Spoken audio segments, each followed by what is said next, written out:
This is the inspirational part.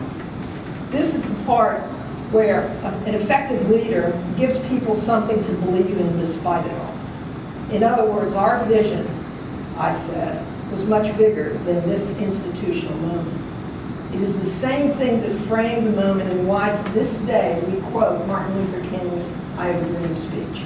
It framed a moment that was bigger than itself and that lasts a lifetime.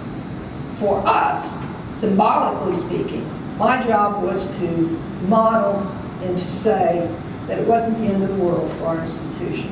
Those personally affected would come out okay, and we would help them too. And the institution would be better, stronger, because of what we're going through together.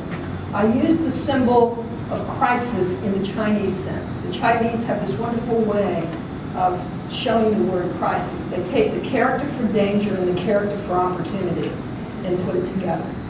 And so the point that I made over and over and over again is that we would acknowledge the danger of what we were going through. And at the same time, we would claim that challenge to find the opportunity embedded within it.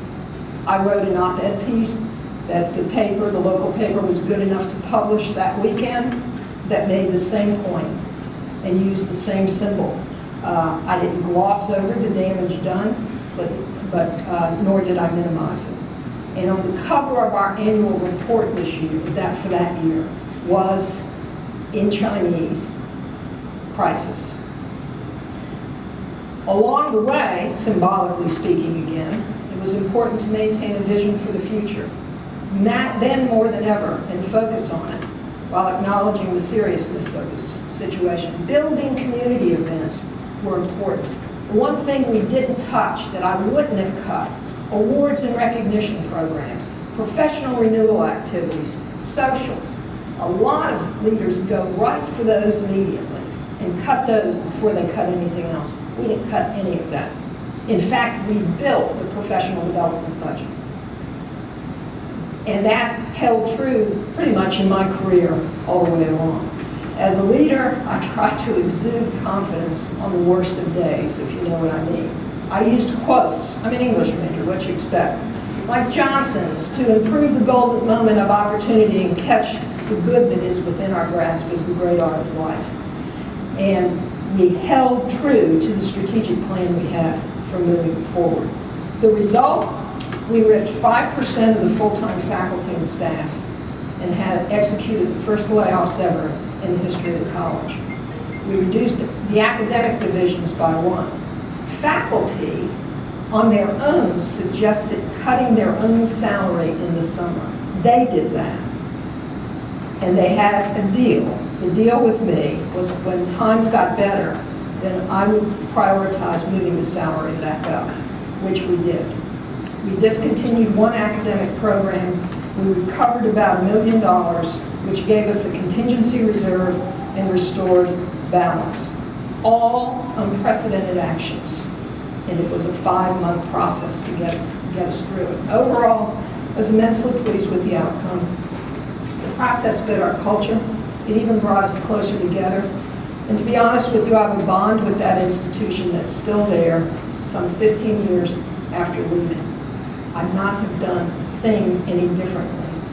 And as I mentioned earlier, as an aside, my presidential colleagues thought I was crazy for the way I did.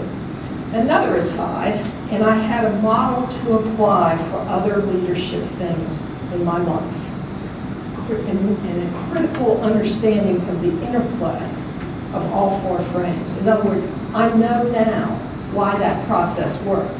And now I can consciously ask myself, structural, human resource, political, symbolic, on virtually everything that I do. I keep a journal. Again, I was an English major. I've been keeping a journal since my undergraduate days.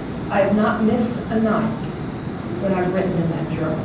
The only thing that has changed is I've moved from paper to the computer. I can be dog-dead tired at night, but I don't miss writing in that journal. And so often, I find myself going back to this theoretical context to reflect upon something that may have happened that day. How did it go? How could it have gone better? My gosh, why did it bomb? I'll probably do it with this thing. Right? So, to the final act of this leadership drama. What did the experience tell me about leadership? Well, let me share with you my shopping list. To begin with, leadership at all levels needs to be strategic. It needs to anticipate long-term, short-term consequences and alternate moves. A mentor of mine, who was also a resident of this fine city, George Pass, the late George Pass, had a plaque that he kept in his office for as long as I can remember, and it had one word on it: anticipate. Dr. Pass died of a brain tumor shortly before he died. I was visiting with him, and he called me Madam, and he said, "Madam, I'm going to give you this. You take good care of it for me. I won't be needing it anymore for where I pray I'm going." And it said, anticipate. So if you go to my office over at the Hampton Roads Community Foundation, you'll see that plaque still there. It's come with me all along the way. Second, leadership is situational.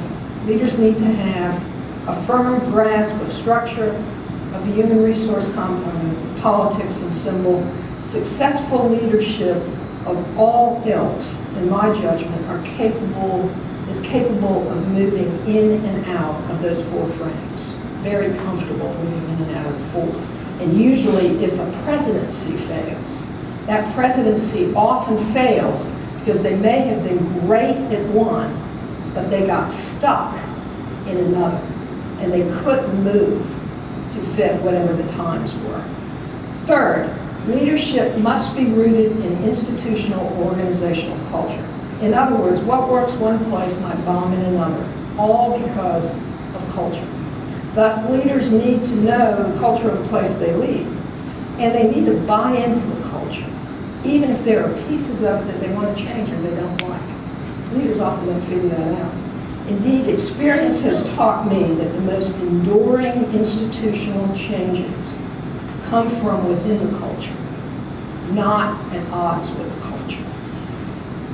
Fourth, leadership is more journey than destination. What can I say? And the more I know about leadership, the less I have to say. For leadership is too tied to person, and person is too tied to being and becoming. Leaders need to be real human beings, honest, trustworthy. They need a sense of humor. Lord knows the world needs a sense of humor these days.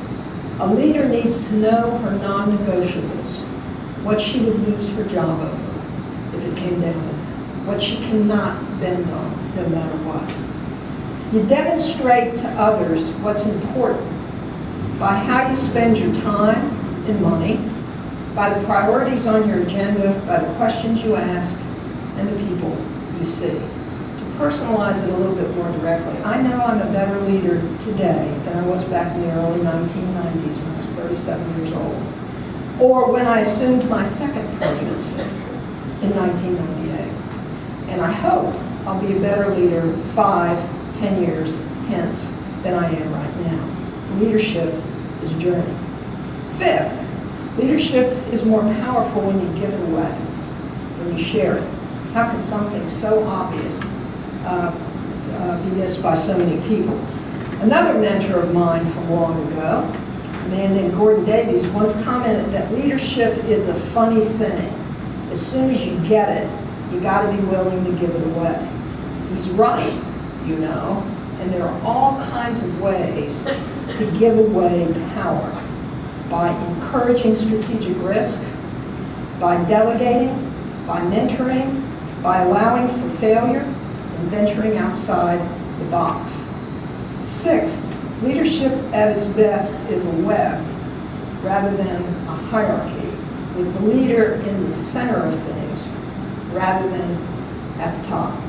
Which brings us back to Schubert's Unfinished Symphony and its metaphorical value to developing and implementing a retrenchment plan. You know, in reflecting on leadership, I increasingly find it to be symphonic in nature.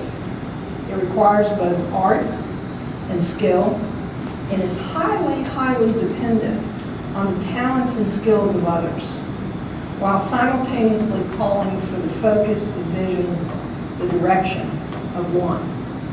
So like the 4 oboe players and 12 violins and repetitious horns, I too could have been my college's lone ranger in developing a retrenchment plan. But the plan would have had neither ownership nor wholeness, no matter how good it was, technically. And like the management consultant, I too would have missed the whole point of symphonic performance. My guess is that the management consultant is a first-rate bureaucrat of some ilk. And much as I hate to admit it, the world needs first-rate bureaucrats, we really do. But he, and I am absolutely certain it was a he, would make a second or a third or a fourth-rate college leader. So, it's up to all of us as leaders, regardless of title and place and gender, to finish the symphony for our respective institutions and organizations.